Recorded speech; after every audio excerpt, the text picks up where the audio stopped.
nakup se pravi dodatnega transportnega letala, tako da bomo imeli 2 letali, potem nakup 6 helikopterjev,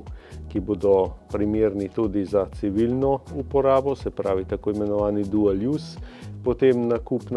najmodernejšega sistema zračne obrambe, ki bo pravzaprav pomenil tudi obrambo naše kritične infrastrukture,